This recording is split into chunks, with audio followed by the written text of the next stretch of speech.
Hey, YouTube.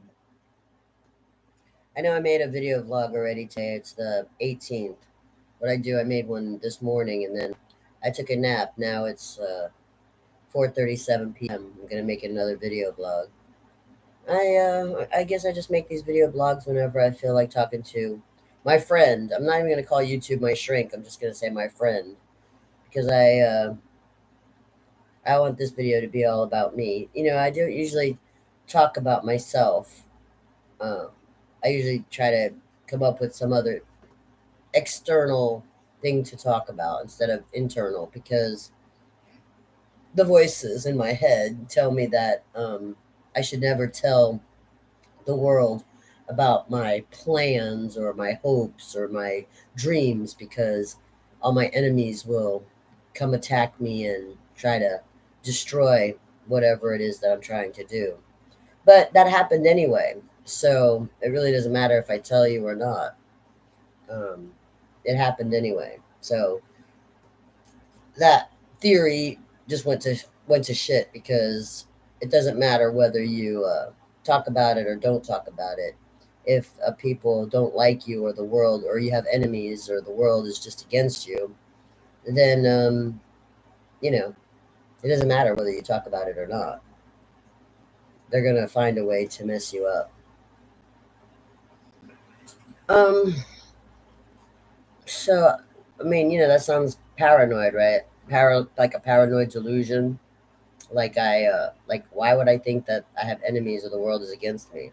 I don't know why I have enemies. Honestly, I try to be one of the nicest people I can be. Um, I know by these videos you can't tell. You think I'm a real bitch, and you think that I'm just full of ugliness and you know anger and hatred. But that's not the real me. I mean, that's only a piece of the real me. That's not the full me. If you were to sit with me personally as a friend, you'd see a different side of me that you don't see in these videos. And that me is the soft me, the me who still wants and believes in romantic love, the me who still longs for a family that has some formality, a me that believes in God more than you ever would know, a me that um, still has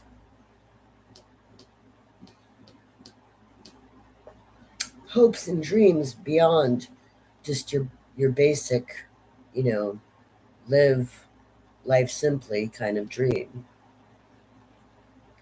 Um, and that's a me that you're not going to get on these videos because for the most part on these videos I choose not to talk about what's really going on. I choose to talk about external uh, external terminologies. And what I mean by external terminologies is when I talk about myself in the other videos, I'm using conversations that are about have been said about me. What the world says is what I say. It's like that song by Rush. Today's Tom Sawyer is Mean Mean Pride. Well, what you say about my other videos is what you say about society. Yeah, just like Tom Sawyer. So, anyway, I don't I don't think that having pride is my downfall anymore because I know when to run away.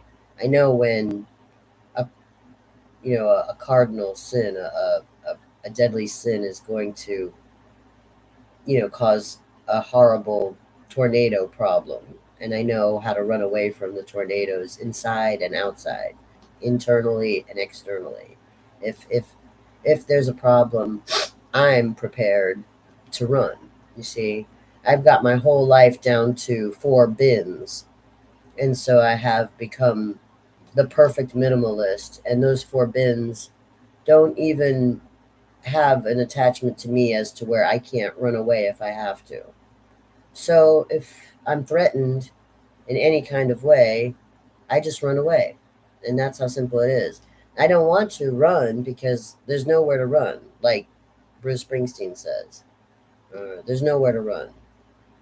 He's not the only lyricist who pointed that out. But I've already tried to run away many times, and it loops right back to this spot because this is the only home that I know. And I'm not talking about just YouTube. I mean, if they canceled the whole internet, my writing would be gone. Some of my jobs that I'm doing for money would be gone, and some of the creative things that I've done, pictures of the creative things that I've done, would be gone. But that doesn't take away any of my talent. You see, so knowing that and knowing and having been through the top of the mountain to falling onto the pavement and from having too much to having not enough, I know what it is about basic survival. And it's not just what you think. Like, I always talk about Maslow's pyramid and how I want it to be self-actualized. Well, the thing that I found out is that after I got out of the mentality of, and I'm using external terminology now, after I got out of the mentality of survival mode, basically I jumped right to self actualization because self actualization for me is basically knowing that I don't ever have to be in a physical altercation again. I am 53 years old. I am a woman. And if those two facts are not good enough for you to hear my excuse that I will not get into a physical altercation, I'm sorry for your luck. I will not.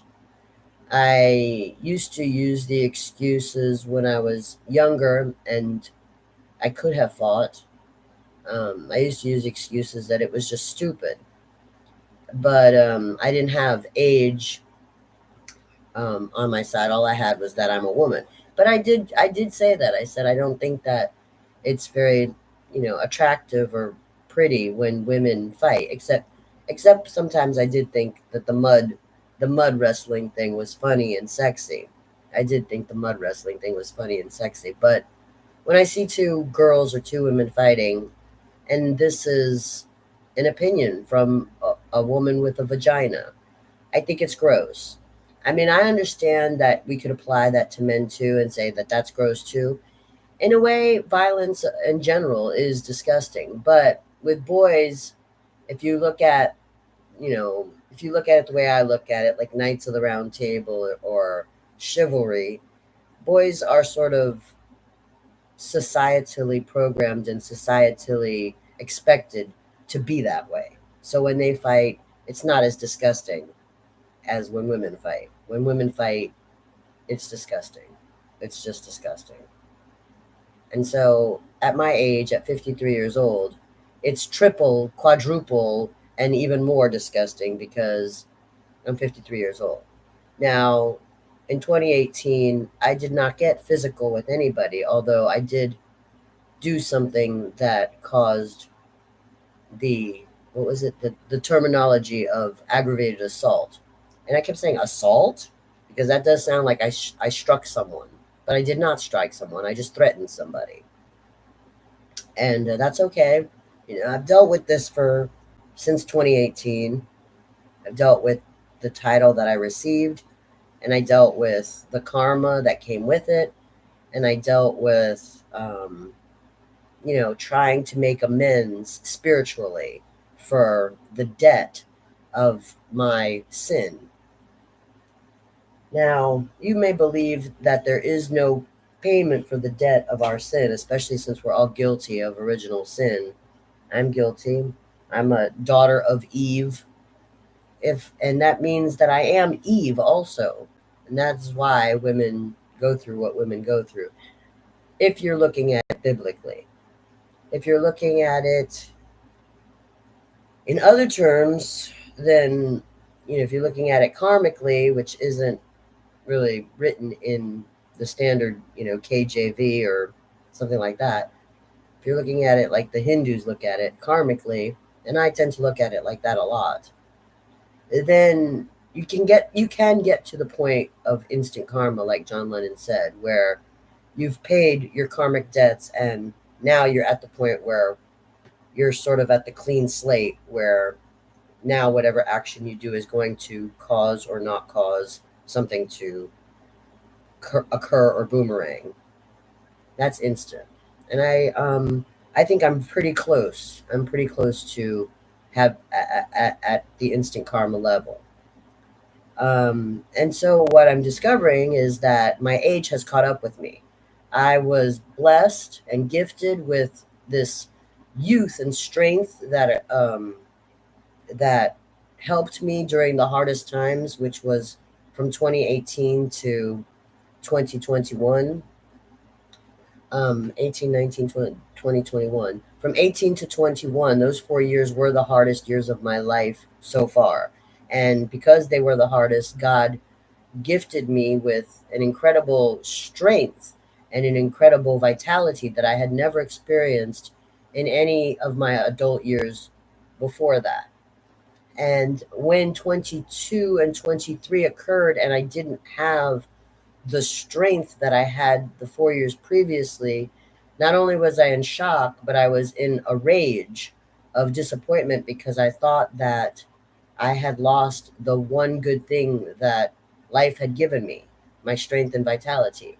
But what it really was is my age catching up with me. I did not want to believe that 53 wasn't going to be as strong as 48, or was did not want to believe that 53 wasn't going to be as strong as 22. I didn't want to believe those things, but it's true. 53 is not 23. It's not the same. And I have to accept that, and I am accepting that. And because it's not the same, I have to accept that I have to change also. And I don't like that. I'm a Taurus. We don't like change. We're stubborn and we like things to stay the same. Just like a cow who just wants to eat grass every single day. They don't eat anything else. They just eat the grass every single day. They eat the grass every single day. There's nothing else in their diet. There's no variety. Just eat the grass every single day. Now, if you threw, hay into the field and there's no grass, the cow might eat the hay, maybe, but is going to be disturbed. He's not a happy camper at that point because his routine is totally changed. Anyway, so I just want to say that my goals and dreams are pretty simple. I would love to find that person who loves me for me, not to call me, not to use my terminologies that have been discussed about me against me, not to say, well, you are a felon and you are crazy and you are that, not to use those things against me, but to love me for all that's good about me and to praise those things that are good about me, to cheerlead for me. I would like to find that person because I am a cheerleader for the person that I'm in love with when I'm in love. That's one of my dreams. My other dream is to get my little craft shop going. I have got it going sort of online, but to make it profitable. That's my other dream. I've got the shop going. I've had the shop, in sort of creative mode. The beginning sprouts of it. I've been working on the seeds of this dream since 2022, and the idea sprung way before that. But so for the past 2 years, I've sort of been playing with the seeds of this shop dream, and it's very slow going because retail business, especially for the little guy, especially online, is not as easy as it seems. That's my other dream. So I have the romantic dream, I have the business dream, and finally, my last dream includes home and travel. See, I want the traditional type of uh, life where you work and you clean and you take care of your home, and you feel secure about your home. And then once or twice a year, you go on this incredible vacation somewhere far away from home just to see something totally extraordinarily different from the basic same old eat the grass, eat the grass, eat the grass. I like to do that once or twice a year. Um, and I haven't been able to accomplish that lifestyle, but that's the third dream. So I have three basic dreams: romance, uh, work, my business, and um, and home and travel. That's it. Those are my three basic dreams. I'm not asking for $1 million. I'm not asking for anything extraordinary. I don't think so. I think that my three basic dreams are very common, very, very common. And but that doesn't mean that they're easily achieved, even if they are common. And I struggle every day. And when they talk about, you know, the prayers in the Bible about, God protect me from my enemies are what come in between me and those dreams. My enemy is someone who tries to steal the man I love. My enemy is somebody who wants to mess up my business idea. My enemy is someone who wants to mess up my home or hurt me while I'm traveling. That's an enemy. Why would they want to? I don't know. That's the part I don't know. Only God knows that part. I don't know why they would want to. But those are my three dreams, and if anything gets in the way of those dreams, those are my enemies.